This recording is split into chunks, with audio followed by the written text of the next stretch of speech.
technology was not as evenly distributed back then as today. So 15 years ago, only the big companies, the Googles and Facebooks, had like highly available services.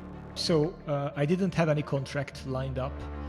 What I knew that I need a break. It's like I need to try, and I also need to try this. So I was on a paternal leave like 6 months earlier, so I had a good month or two to think things through. So I was certain in my mindset. I was not certain about how will I earn money. I had like savings for 9 months. I think it's very helpful and healthy to everyone to be able to negotiate things. And when we are employees, we don't get a chance. That it's kind of sometimes if you ask for a raise or like kind of any kind of change, it doesn't feel like it's a actual negotiation. It's more like kind of like begging.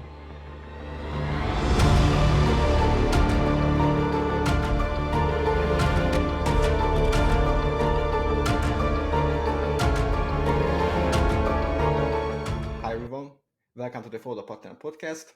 I am Csaba Huszka, Go Backend developer, and my today guest is Laszlo Fogas, DevOps consultant and the founder of the Gimlet.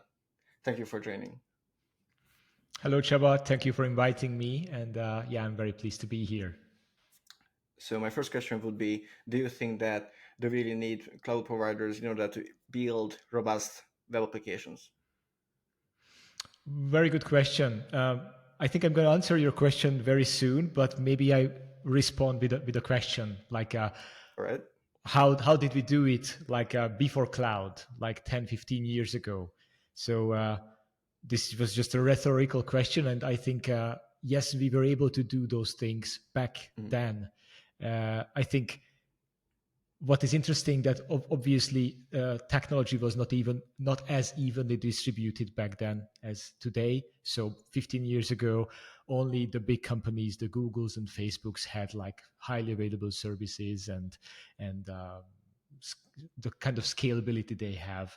So it was possible, probably not at the price point as today. Yes. But the question is interesting because there's a reason you asked it, partly most likely because I was vocal about, trying out workloads outside of cloud providers. Yes. I think it's interesting in 2023. I think there is now there are some good reasons to try workloads not in the major cloud providers, the Googles, the Azures, the AWSs. I think there are much more options today than maybe 10 years ago. So 10 years ago, you had to cable your own racks and all that. So maybe there are a more diverse range of services that you can use. I certainly think that price is an issue in 2023. So there is some cost considerations when you go to cloud, and if you have stable workloads and you are using managed services, huge data volumes, that could add up quite quickly. So if you are looking into some price reductions, you might have some benefits going to not to the hyperscalers. And so the technology has come a long way in the past 10, 15 years. So it's funny, but the kind of things we did to run our workloads in the cloud also make us better equipped to actually move them out of the cloud again, because we are much better at. I feel sometimes that someone invent a new technology, everybody wants to grab it and want to overuse it, and I feel like this is what happened with the cloud providers. So everybody wanted to use the Google, everybody wanted to use the AWS and so on, and now we kind of realize that there are certain cases where you have to use them. Obviously, I guess the size that the Netflix has, they have to rely on one of the cloud providers. But like medium or small size companies, I don't think they really need to use only AWS or any other cloud provider services. What do you think? I definitely share the sentiment. I think if you look back just 10 years ago, like the conventional and more conservative companies were very much off cloud, and they were not considering going to the cloud because it's not secure or it's not reliable, or they had their reasons. Now the tide has turned, and it's kind of going on to AWS is kind of today's IBM. So if you familiar with the saying that nobody gets fired for purchasing IBM systems, it's kind of the same today with AWS. So if you are not if you're risk averse, or if you just want to follow the what other people do, it's often people just default on AWS because that's the most common thing to do today. Yes, so if you're a corporate or if you are a more traditional company and you don't want to take bets here, I think it's perfectly safe, and yeah, you should do that. That's definitely the case. But there are some reasons to consider maybe not your whole stack, but parts of your stack to not be hosted on AWS. I have a few examples. Maybe we can talk about those. But yes, there is comfort in following what everybody else does. Right. And when we talk about having an application that's robust, um, obviously, if we want to scale it to a certain level, we can't really avoid using providers, cloud providers. But if you just only talk about having application robust, by robust I mean like if it crashes, it should be able to reload and not losing data with that crash. Do you think that we can achieve that characteristics in an on-premise solution, maybe even, or just Uh, smaller virtual machines? 100%. So I think cloud native technologies we have today are leaps and bounds more advanced than just 15 years ago or just 10 years ago. So definitely, and I wouldn't even say that the size of the workload that matters. Mhm. I think cloud is it's elastic. So like EC2 is like elastic compute. Uh, Elastic Computing Cloud, I guess, EC, and then two.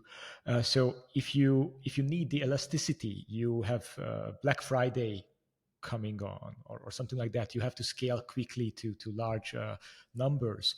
I think cloud has an amazing proposition there, and it would be not cost effective for you to not be in the cloud.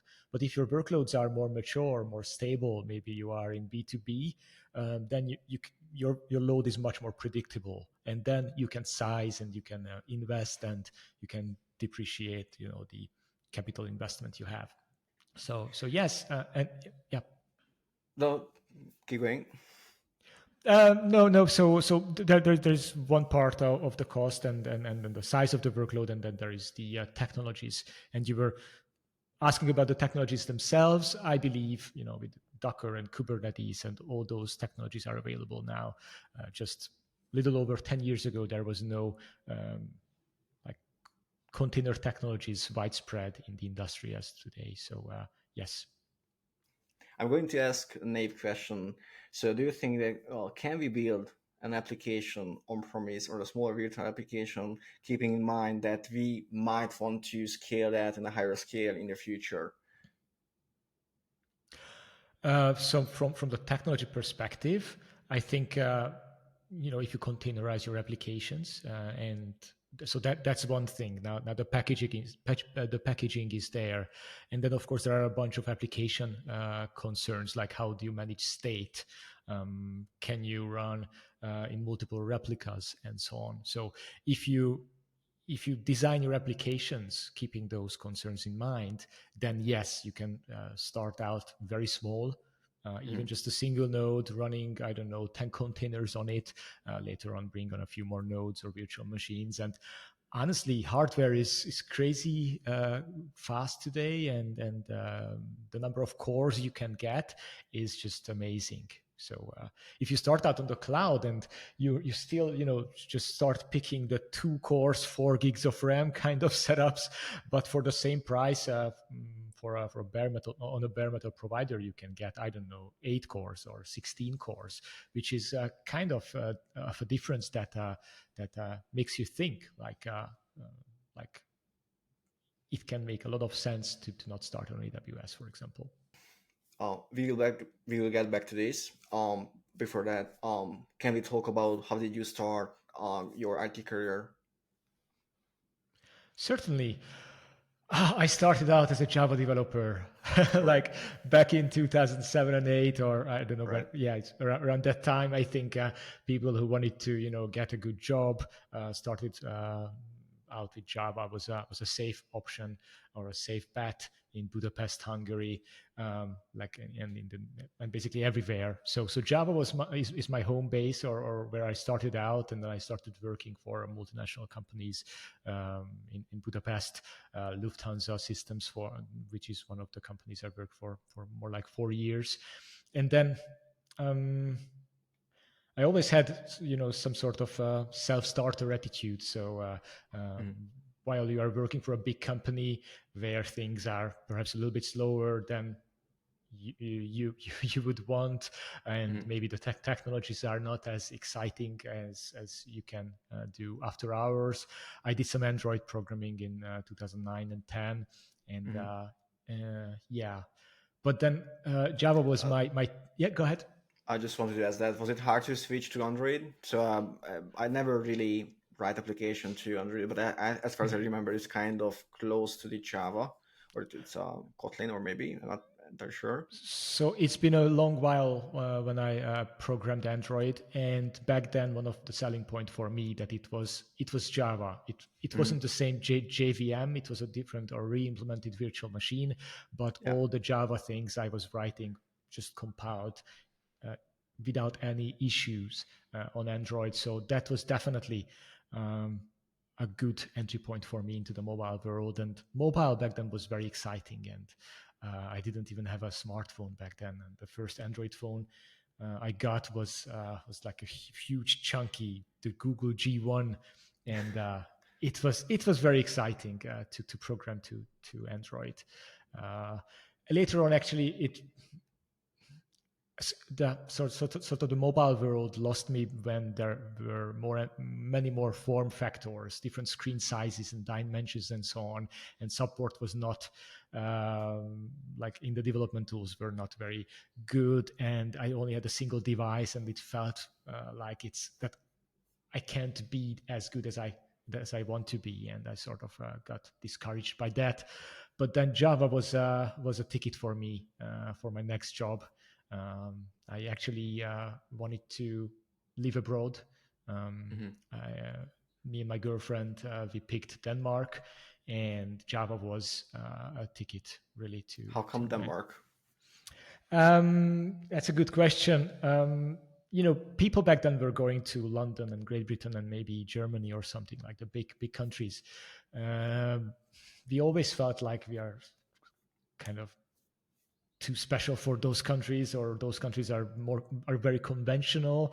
And so my girlfriend wanted to go somewhere south where it's warm, and honestly, back then I thought that nothing is going on in southern countries. So it was a good middle ground to go to Denmark, because we had some friends who Hmm. lived there, and we had an opportunity to stay with them for like an Easter period for a week, and then as again, and Java was a ticket into Western Europe, because in that week I was interviewing like to 5 places, and a Hmm. couple of them said yes, and I picked one which felt like the most uh, easygoing one, and that was my next job, which was back then it was an agency, but then it turned out to be a startup and later a scale up, and it was a it was an amazing choice. Like looking backwards, that was a lucky punch, but I'm glad that I chose. It was called Falcon IO, and I was living in Copenhagen, Denmark, and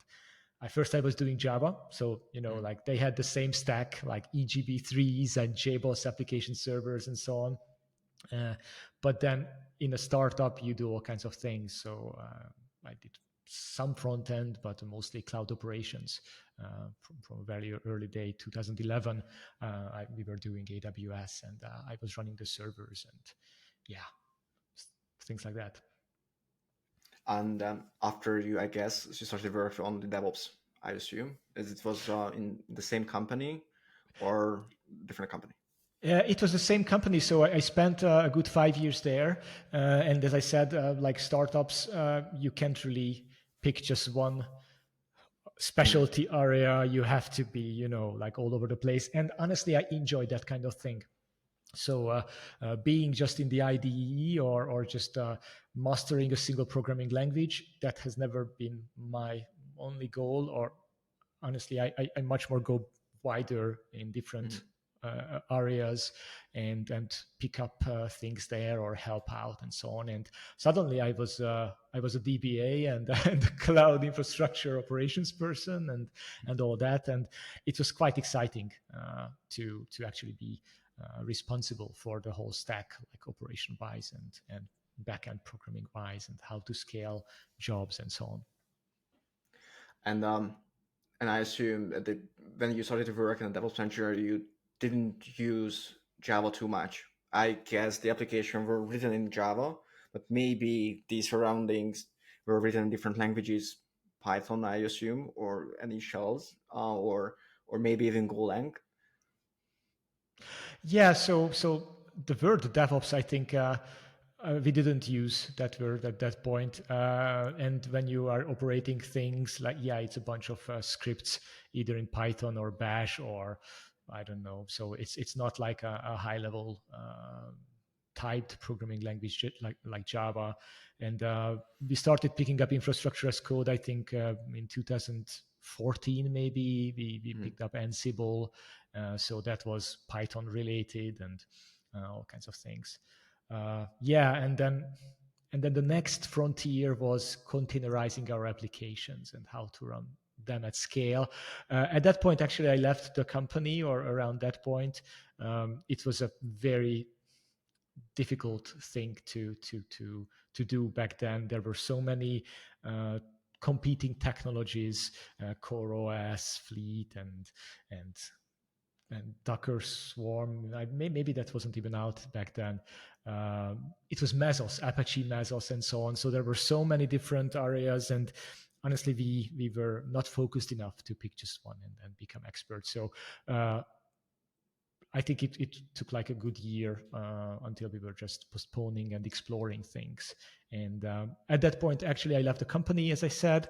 Mhm. Um, it became much larger than me, and 5 years at a startup could you know you would enjoy some more focused things and a break. So yeah, then yeah, that was a checkpoint in my life, and then I went to freelance DevOps. All right, this is what I wanted to ask that. So when you left the company, you considered yourself more a DevOps engineer than a software engineer, or like who writes application code. Yeah, I didn't really know what I consider myself, honestly. For I had some identity crisis. The Java people moved on to Scala, and Scala didn't feel like a good home to me. There was too Mhm. much mm, language languagey things going on, so that was not the kind of programming I enjoy. So that was interesting, and there were much more smarter programmer guys at the company. So I kind of lost my my base, my foundation, and I was also doing like middle management at that point. So Mhm. DevOps was dear to my heart, and infrastructure and all that. But I was taking on a bunch of people management responsibilities and so on. So I was kind of I don't know what I was doing, and then to refocus myself 100%, DevOps was the place which was like, yeah, I'm a DevOps engineer. I mean, I enjoy the the whole life cycle of delivering software, and there was a lot of interesting technological challenges.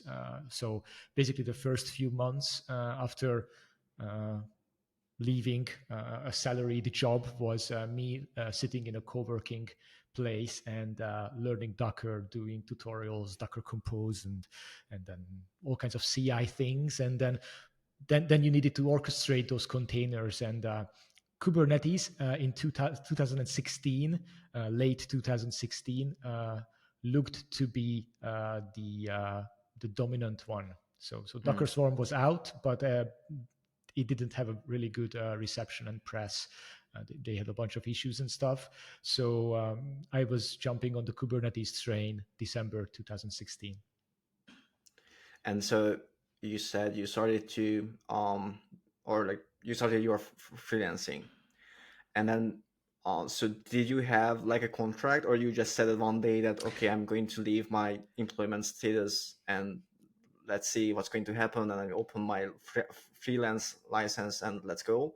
Or you had a company who would be up for you to work for them via contract? Yes. So I didn't have any contract lined up. But I Mm. knew that I need a break. It's like I need to try, and I need to try this. So I was on a paternal leave like 6 months earlier, so I had a good month or two to think things through. So I was certain in my mindset. I Hmm. was not certain about how will I earn money. I had like savings for 9 months, so that was all right for me at that point. Hmm. And then obviously, when you are start living off your savings, suddenly Yeah. the 9 months doesn't feel like a lot, and Yeah. then very early on, or so like the first month I was writing blog posts and learning Docker and learning Kubernetes and all that. But after like a month and a half, after the, I don't know, the 10 contracts I was trying to get were not coming through, Mm. I just started accepting random things. The good part is that it turned out that I have kind of a network in Denmark, because the people who worked for that company I worked for, they moved on over time and they worked for other companies in like mid management roles, and they were pulling me into various things. I was at some point even managing some external contractors for a startup, like coders and stuff, which wasn't the ideal thing to get to do, but to get started, it was, it was money on the table, so that was good. But of course, as it usually is, if I would have just sit tight for 3 more weeks, I could have landed a Kubernetes assignment, which I actually accepted. So I was doing two assignments at the same time, and then the container focused things were actually uh, is what I've been doing in the past, I don't know, 7 years. Right. So it started to take off. That sounds amazing. I don't think I could like manage the stress, like quitting all my things and then just waiting for something new. So that's very good that you were able to do that. Did you consider to use any kind of freelance platforms like TopTal or Workup? Many times, and so TopTal, I never felt that I'm good enough for TopTal, or it would have, I don't know. I always felt like skeptical that I could get in there or something. So a couple of times I put my profile up on Upwork and stuff, but it's not the marketplace where I think I can compete, whether it's price or something. So actually nothing came through Upwork. Um, like looking back, um, Mm. getting a contract position, like a full-time contract position for 6, 9 months or 12 months contract length, I think it's not difficult. So if you are employed and you go freelance and you pick up one of these contracts through the same recruiters that Mm. that you get regular jobs from, it's not difficult, and honestly, it's a very safe path, and your situation is not much different than an employee of a company. Um, of course, you will not be joining the Christmas party, and you will not have your one-on-ones every week. But after some time, I don't know if you are doing this life, like the engineer life. I considered those things as like a burden, or I don't care too much about those things. So it was actually a very comfortable position to join companies for 6 months, 9 months, get a lot higher salary, Mm. um, but still you get to Can you renegotiate can you your. give us Mhm. sorry? Can you give us a number like percentage wise? How much more was it working as a contractor compared to being an employee? Easily. So I was not in for the money. I was more in for the freedom. So I was Mm. working half time basically compared to my salaried employee status. I I needed to work half as much. So basically just 4 hours a day, or you could take a couple of days off if you wanted to earn the same money. So Hmm. that's definitely was worth for me the. And do you think that you learn more, like so, to your career? Exactly. Of course, if you are on a good project and you can follow a project along for many years, you can advance on the career ladder. You can become a staff engineer or an engineering manager and all that. You will not do it as a contractor, but as a Hmm. contractor, you can repeat the same assignments, the same pitches to companies every 6 to 9 months. So if you want to go deep in a technology and be like a technology expert, containers, Kubernetes, and so on, I think it's a very great position to be in. Like every 6 months, you can renegotiate your terms, whether you want to work less hours or for more money or a different scope. You can be more picky about the kind of work you do. If you are an employee, sometimes you have to do this and that, and you will not become an expert because you help out wherever you can, which is fine because that's why you are employed, and that's like being on good terms with your boss and forming those lifelong connections is great.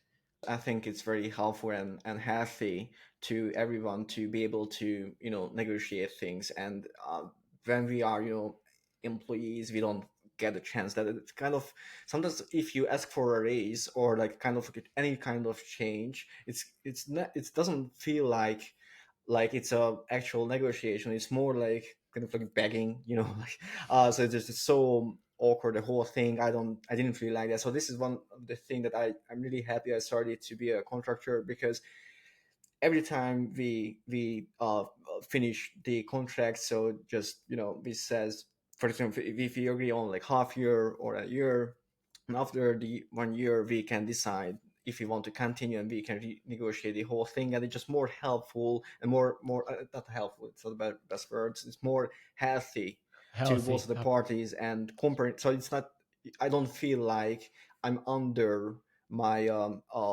my business partner. We kind of in the same level, and we just naturally talking about what will be best for both of us. It just feels better. I wish we had the culture in Hungary, or maybe everywhere, where everybody is kind of like a contractor, and then nobody would have that position where you kind of like push into a thing because you are employed, and then you're kind of afraid of changing. So that would be, I think, that would be awesome.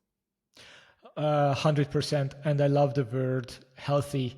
uh, the discussions we are having are much more honest, uh, much more focused, much more specific, and forces both parties to be actually be upfront and show their intent. If you are working for a company, sometimes these things are not get spelled out, and um, it starts growing inside of you, and you get frustrated, and things are not talked about in as clear terms as if you are a contractor. But of course, sometimes the contract doesn't come through, and then you sit ducks for 3 months, and then there is the mental thing going on. And there's only been like one or two times I had this period. It's bad. It's really bad. Obviously, if you have the uh, the men the mental strength, or we talk about mental strength, but it's a lie. You know what gives me mental strength? Money on my bank account. So if I have the money to weather through it, then I am like rock solid. But if you don't, you can read as many blogs or you can listen to this podcast. It's just not it. Nobody is a machine. Everybody has family and mouths to feed, and you have to do stuff. So yeah, but if you build up some savings, and because work comes through eventually, and the right kind of work comes through, or has been for me. From here, how did you like, I guess you learn how to run a business? I mean, obviously it was just freelancing, but you had to kind of learn more about the accounting and all the business related thing, the contracting, and then I guess around that time you founded the Gimlet. So Mhm. how did it play out? Yes. So when I started freelancing, I had an idea that this could be the platform, or this could be the basis of something bigger, something else, a company to grow out or like to start out from. So I had this thing on my mind for years. So I started out 2016, and it was in 2019 when I was started to um, dial down hours even more. So I was only working, I don't know, like 1 day a week as a Mm. contractor, and started to experiment with product ideas. Back then it was a CI platform, Drone.io, which had a Mm. license change. And I felt opportunity there, so I forked the repository and started developing it further, and with the idea that I'm going to pitch this to companies and I'm going to sell a service or Mm. like a package that I don't know. Um, let's use drone and it will cut your CI times in half, and I'm going to do training and all that. Now it never really happened this way, but I started to build up the skill and the mindset to actually work with products. And um, late like early 2020 I started with Gimlet, which is like a deployment tool for Kubernetes, or as I today call it, it's like an internal developer platform for Kubernetes using Flux CD underneath. And yeah, so it was definitely a process, and not until 2021 I was, or maybe 22, until like fully behind it. So it was a long process mentally. Like, how do I define myself? Am I a contractor? Am I a freelancer? Am I a startup guy? Because being a contractor, as I said, it can be quite similar to being an employee. You are working on projects. You are not carrying any responsibility. You're not putting your whole identity on the internet. Like, you're a contractor. You're replaceable, and kind of it's a well-known position to be in. But putting your product out there and kind of uh, you know it shouldn't be like that, but it's kind of part of your identity. So if you put your product out there and it's not getting adopted or getting rejected, or people are going to say this is bad, then you kind of feel like you you are worthless or something like that. So it was a very long process. Still, I was fully in to the idea that I'm running Gimlet, and not like 1 feet in one realm, like freelancing, and 1 feet in the startup world. And I can go back and forth whenever I feel like it, or whenever I'm more comfortable in one world or the other. So it was a good 2 or 3 years process for me to actually transition to being like saying like, hey, I have a company. It's called Gimlet.io. We do this product. This was a big change, and it took quite a lot of time for me. All right. And what kind of problem does the Gimlet solve for us? Yeah, so I was consulting Kubernetes, and Mm. I was seeing that there are brilliant tools there. They are brilliant building blocks, but basically it takes months and months to put them together. Ingress controllers, log aggregating, metrics, deployment tooling, continuous deployment, and so on. So all these things to put together, it's an investment. And since I was doing projects like this, over time I was seeing I'm doing the same thing all over again. So Mm. basically my stack formed pretty early on, and I was using the same stack at every client. And um, and the whole workflow was so there is not like a standard workflow to deploy to Kubernetes. Of course, people put their scripts into GitHub Actions, and they call Helm install, or like at the very basic end. But today's world, we started talking about platform engineering and developer platforms and developer experience, and self-serving developers who can do all kinds of things like that they don't file tickets anymore to create DNS entries for their microservice when they launch or things like that. So people build these platforms, and that's a very costly exercise and require very skilled people, and those people have all kinds of responsibilities. So Gimlet basically helps you to cover the deployment part and the day-to-day workflow with a great UI and user experience for developers. So referring back to the beginning of our conversation, so we said that cloud providers, or not every company needs cloud providers. As we now understand or we learn more about you and your tool set, do you think that Gimlet can be used for companies, or can be useful for companies who don't really use too much of the cloud providers, for example, AWS or anything? Yeah, 100%. So Gimlet assumes there is Kubernetes, and I All think right. if you deploy to Kubernetes on a cloud provider or deploy it on Kubernetes on a bare metal provider, the tooling is rather similar. Of course, you have to work on the edges of Kubernetes, like how networking is and how security is considered and all that. But once you have Kubernetes up and running, Gimlet can be a great tool and your platform to interact with day to day.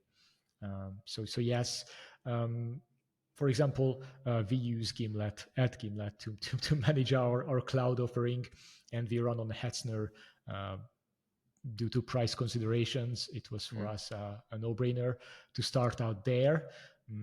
I'm not saying that this is a good option for everyone, but I'm saying that when we looked at the price point, it was a very easy decision for us to use Hetzner to start out with Gimlet Cloud.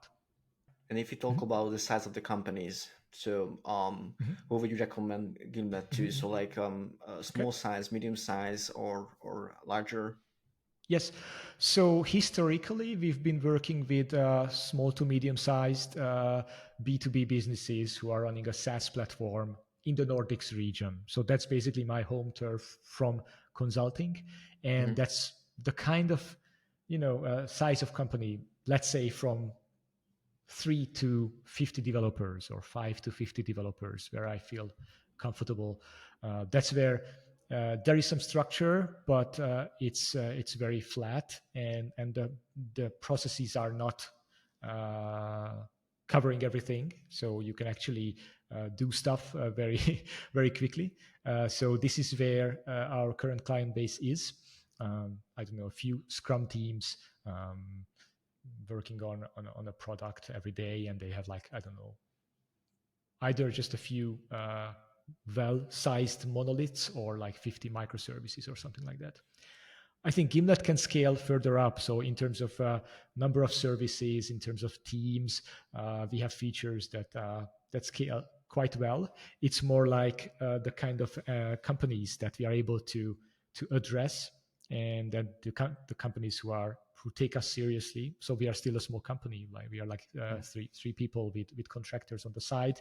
So obviously we cannot approach like a 500-person company. That would eat us up in just one project. And our goal is to have as many installations as possible. So right now Gimlet is tailored for startups, scale-ups, medium-sized businesses, agencies, and so on.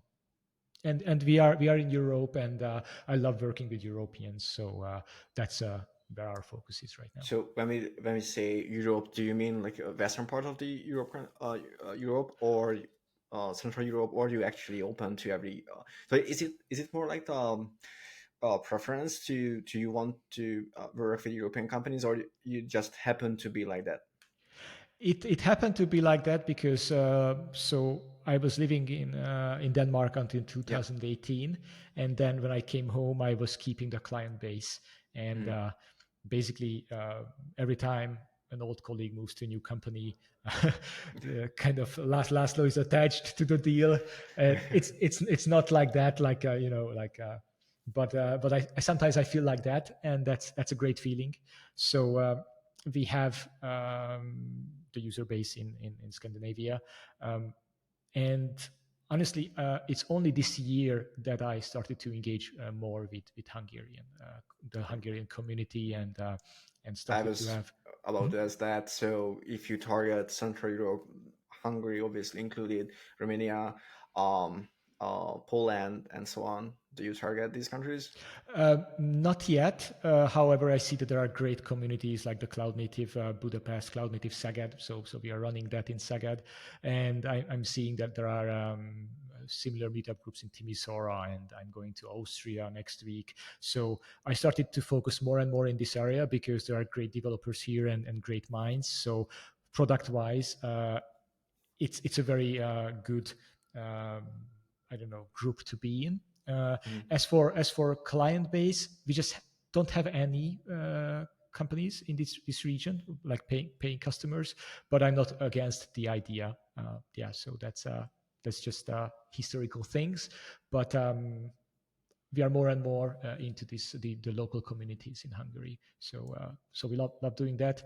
And price wise, I honestly don't know what we can do in Hungary. So I need to explore the market. Like So as far as I know, Gimlet is open source, and you have free plan as well. So I guess the pricing just for trying out, figuring out what's going on, I think it shouldn't be an issue. exactly, and honestly, it's an open source product, meaning we don't even have like an open core kind of features. So like Mhm.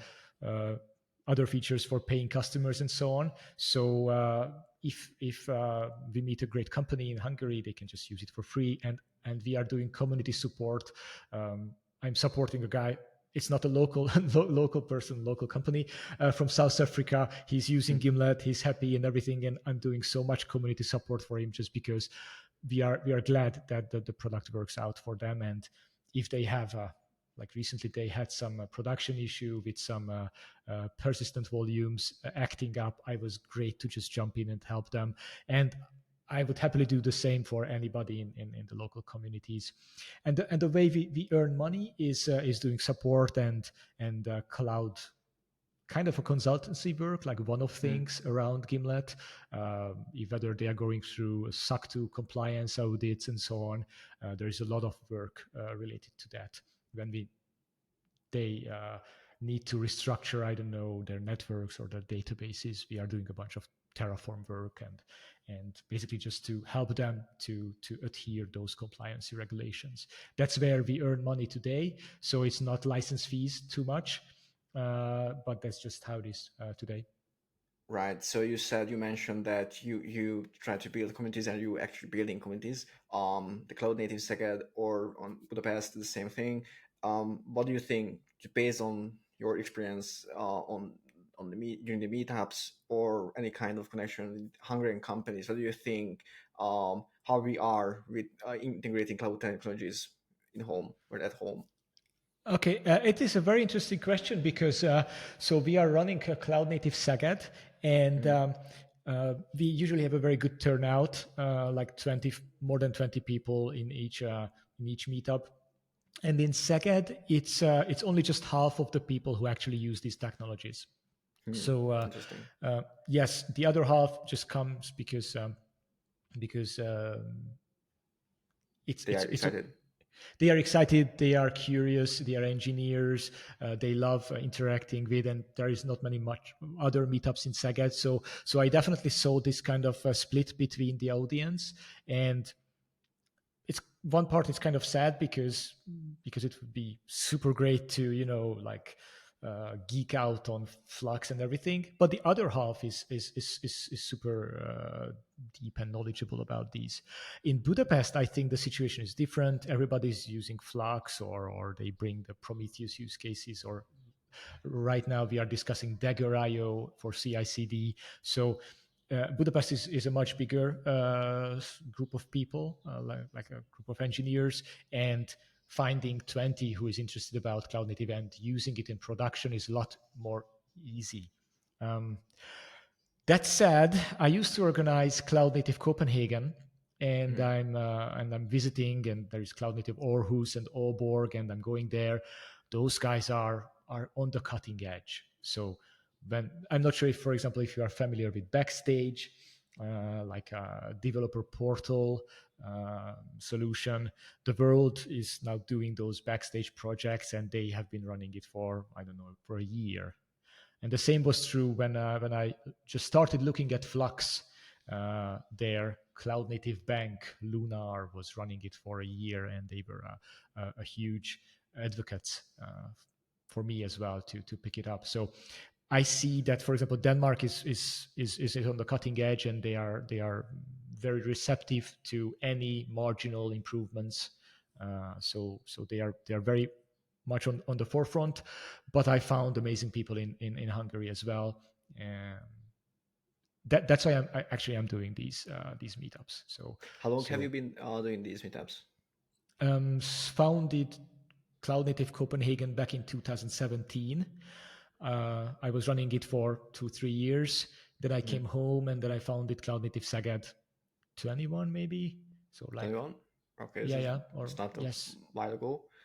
yes. Do you see any kind of trends like people, like more people come and join, and more people or more companies in Second um, try to integrate Kubernetes, for example? I am not seeing any trend like that. So I think the split has been there in the beginning, and the split is there today. So there is not like a huge trend to everybody's moving on to Kubernetes. I think many things are set in stone, and it's difficult to change it from Sagat. Did you experience the same thing when you moved to Denmark and you were working as a Java engineer the first time, and you translated into DevOps and you started to kind of like figure out what's going on with the Kubernetes? Did you feel the same thing, the kind of the same process? They were like kind of slow to integrate these things, or they were more flexible for some reason? Um, so I just painted the picture that today they are more cutting edge, and I think they have been. Mm. If you take the snapshots every year, they are always on the latest technologies. And obviously, this is a large market, and there are people who are still running, I don't know, VMware from 2010. Mm. So there are those companies. So there are always conservative companies everywhere. It's just running the cutting edge in production happens perhaps more easily in Denmark. That was my just this is just my feeling, so I can't All right. prove anything like that with numbers. That was my feeling, but I guess this is related to um, you know people being like constantly learning there. Let me just insert here a story. So my girlfriend still works for a Danish company. Mm-hmm. Um, she sits back home working remotely and speaks Danish in our house. So that's that's pretty fun. But the story she told me yesterday is that she has a boss.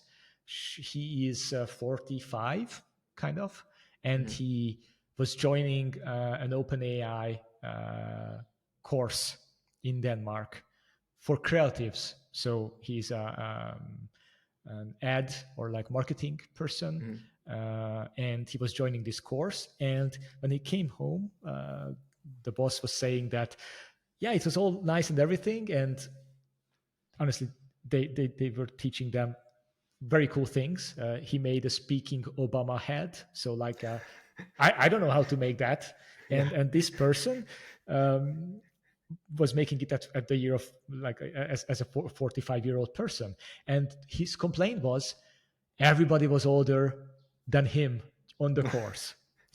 But imagine this: these are not even IT people. They are Uh-huh. not even technologists in like a computer science sense, but they are learning how to make speaking Obama heads in 2023 when OpenAI is just 1 year old. And Yeah. this guy complains that there are more than there are 50-year-old people there. So, like, do you see what I'm Yeah, trying to yeah, get at? that's amazing. So I don't think in Hungary, I mean, it's obviously it's again that's just my opinion, and as you couldn't, I also can't really prove in numbers, but I fail to see that like a 12 like older people would sit together and learn about ChatGPT, and I don't think, or like OpenAI, any kind of Yeah. product they have. I Yes. obviously know Yes. the ChatGPT, but Yeah, I can't see that happening in Hungary. No, Yeah. no, no, no, no. And even my girlfriend and her whole company is like super excited about OpenAI, and just colleagues discuss that they snap a picture of their fridge and ask ChatGPT like what to cook or what to Yeah. buy from groceries. So this might go into politics, and I don't want to go there. I just want to say that that Western countries and Denmark especially are always in forefront in innovation, because they know that the small 5% improvement, or with OpenAI maybe 50% improvement, those things add up and compound, and over time, this is what keeps their development ahead of other countries. So it's a mindset thing, and I think even people in our age, like 30, 40 Mhm. years old people, have responsibility in Hungary to actually keep learning and be in front of the technology curve, I totally because agree. that's the guarantee of earning well, not the kind of I don't know, state money focused approach, like how to get more money out of the state or from the EU. That's not forward looking. Yeah, it's not, definitely not.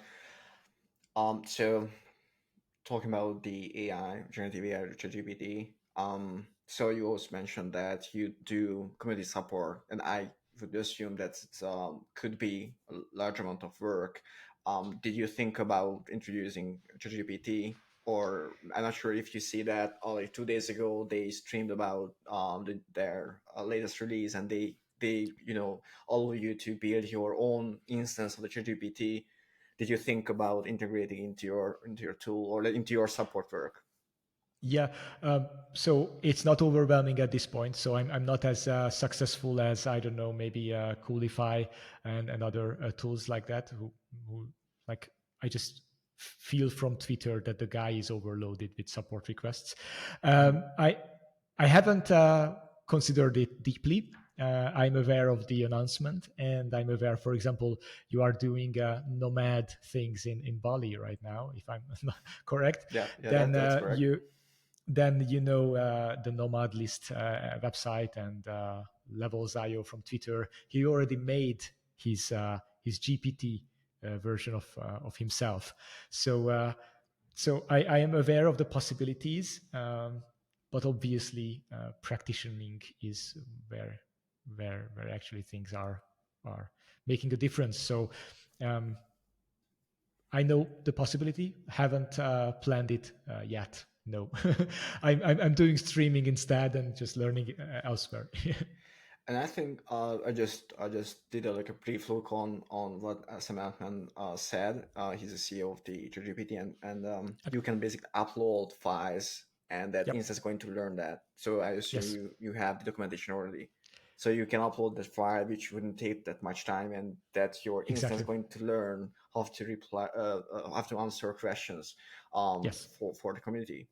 I think it's Yes. awesome, and I think it Yes. wouldn't Yes. take too much time to Exactly. Exactly. So I think, yeah, as you said, you upload the file, 1 or 2 hours tops. That's sort of my understanding of the involvement of this process. Yeah. So as a last question, if somebody wants to try out your product, try out to Gimlet using that, what's the minimum tool set they need to use? What the minimum tool set they need to have in order to use a Gimlet efficiently? Thank you for the question. So we've been working very hard to not have hard dependencies. The only thing that you need is Kubernetes, which Mhm. could be like a huge block in your head, like, oh yeah, but then I need Kubernetes, and how do I do that? And blah, it's a huge tool. Turns out today you can have a containerized Kubernetes up and running in like 10, 15 seconds. So if you run Docker desktop, I believe you have Kubernetes integrated there. So you can spin up a cluster there, or we have blog posts on K3D, uh, which is like a containerized and simplified Kubernetes. It takes out the distributed database storage engine and whatnot, all the complexity part. So basically, to run Gimlet, you need Kubernetes, and to have Kubernetes, you basically have a CLI tool called K3D. You write K3D cluster create, and then you have your cluster up and running. Then you can apply a Kubernetes YAML on that cluster, and Gimlet will be up and running. So some level of Kubernetes understanding, or just the trust that you copy the commands to your terminal, and then you have Gimlet running in 1 minute. So that's the only requirement we have. And then on, we will give you the automation for further deployments. So further deployments will not happen through the Kubernetes command line tool. You push manifests to Git, and it gets synchronized on the cluster in a minute. So that's sort of the approach. You can continue from there. And if you're not familiar with the Kubernetes manifests, that's all right. On the Gimlet UI, if you want to deploy your container, be that a web application or cron job or whatever, there are presets that you can just pick, and you can deploy your app. Right, and you also said that you are working still sometimes a DevOps consultant. So I would naturally assume that if someone have like literally no idea how the Kubernetes works, you would be able to provide them kind of like a brief course or like a constant Exactly. support to teach them how to use that. Exactly. So we talked about the community support part, and we talked about communities. I am super grateful giving you even like a 1 hour call with Kubernetes getting started. It's not as difficult as some might say. Like there are memes on Twitter like this, the complexity of Kubernetes and all that. I enjoy them, and I know where it comes from. But if you keep your focus, and I can help you keep your focus, Kubernetes is not that difficult. Obviously, Kubernetes sells to enterprises, and complexity sells very well. So all those companies who promise you that you can manage the complexity earn very well, but you can keep Kubernetes quite dumb. And to get started, it takes an hour and two maximum. And I'm happy to help both as like a community support, and also as like a official training, or like commercial trainings, and even like an accelerator project to have a POC running on Kubernetes in a short amount of time. So Both in yeah. English and I guess Hungarian as well. So if someone happened Oh to yes. reach out in Hungarian, then it's also Oh, right. 100%. And I know a few very good trainers in Hungary. That's why communities are great. I know a few people who are doing amazing Docker and Kubernetes trainings as well. How we can reach out to you, or how we can Mhm. reach out to the meetups you have? So what's the best platform to follow you? Okay, I'm still in love with Twitter. However, it's the love is diminishing day by day.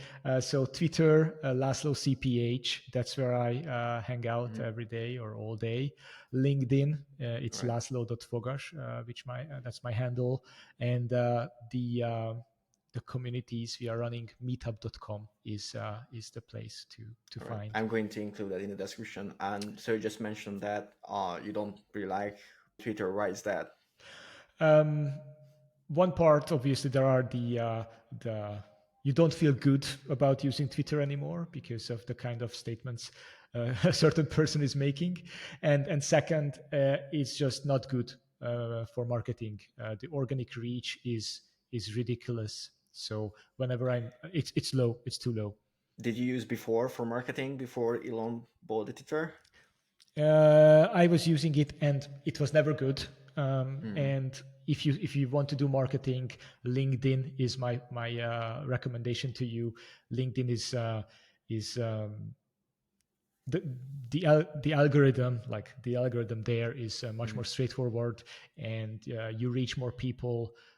Plus, the length or the shelf life of your content is not just 15 minutes or 30 minutes.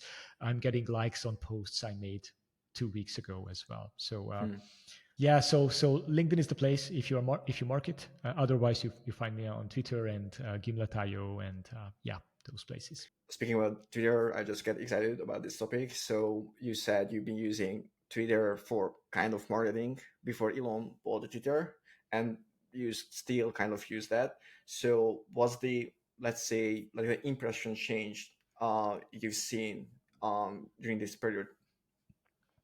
I don't have like exact numbers. It feels like it's less than half. So Hmm.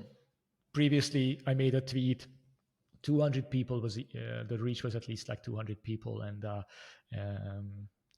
engagement was not very high back then either, but today it's more like 100 people that I can reach, and it's usually the very same people who engage with my content, people who are very close to me. So I feel that I just don't, I'm not able to break out from my own bubble there, compared to LinkedIn, where I make a post, easily 500 people, and not just in my connections, but outside, and so random internet people engage with your content. So it's not even on the same ballpark. So.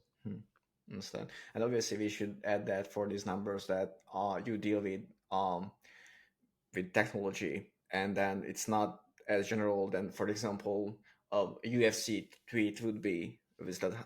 thousands of Yes. people or hundred thousands of Yes. people have seen that. But the technology, writing about a very specific topic, it's always challenging. So uh, really seeing the 200 dropping to 100, that's Yep. a huge cut. Yes. Yeah, it really does feel like that Twitter and Facebook is for the mainstream topics, and it's not easy to market there. You can't target or all people who are 35 and I don't know bought a car last week like you can do on Facebook and Twitter. So that's sad, but we shouldn't be too attached to marketing channels, I guess. Yeah, I agree. So you use LinkedIn, and you do streaming every week. Yep. Um, what do you think, or how do you feel? I'm not sure when did you start that? Couple of months maybe. Before. Exactly. So it was sometime in August. I come home from vacation and I was Mhm. like, hey, I need to learn a bunch of things myself, and why I don't just stream it. So that was Mhm. the first stream, and I am streaming through a platform, and that broadcasts it to LinkedIn, YouTube, Mhm. Twitter, and Twitch, and LinkedIn is great. Since then, I started to organize these events beforehand and Mhm. invite other peoples on the stream. And there was a stream where like Docker founder Solomon Hykes was joining in because we Mhm. were talking about his technology, and it was kind of a an early Twitter feeling. You know, Mhm. when you first join Twitter, you suddenly see the people who are your heroes, and you can talk Mhm. to them. That was my feeling with the LinkedIn event. So I stream to LinkedIn. Twitter is not bad. People don't engage there, but I see that there are some views, and just being top of mind. Like Laszlo is at it again, kind of. That's I believe good for business, and YouTube is good for retention. Like and that's content you can keep for years ahead or years forward. And Mhm. there are new subscribers every week, just one or two, and there are one or two likes as well. So YouTube is here to stay, and Twitch is the worst for me. So you're streaming to the YouTube as well, and you have a Yes, YouTube it's channel, all right? yes. It's a StreamYard, the tool I use, and it has Mhm. this multiple destination functionality. Thank you for joining. I think it was a great conversation. I personally learned a lot, and I hope that the audience did the same thing. Thank you again for joining. Thank you very much, Shaba. I love your questions, and thank you for the interest about the story and Gimlet and everything. And hope to catch up with you in person as well soon when you are Yeah, back from what I from hear. Bali. Yeah, awesome. Thank you very much. Thank you. Thank you for tuning in. If you enjoyed this conversation, please hit subscribe. All details about the podcast can be found on the Follow the Pattern website. The link is available in the description below. Join the Follow the Pattern Discord server where you can ask about the podcast, or you can submit your questions to our next guest. The link is also available in the description below. Thank you for watching, and see you in the next episode. Bye.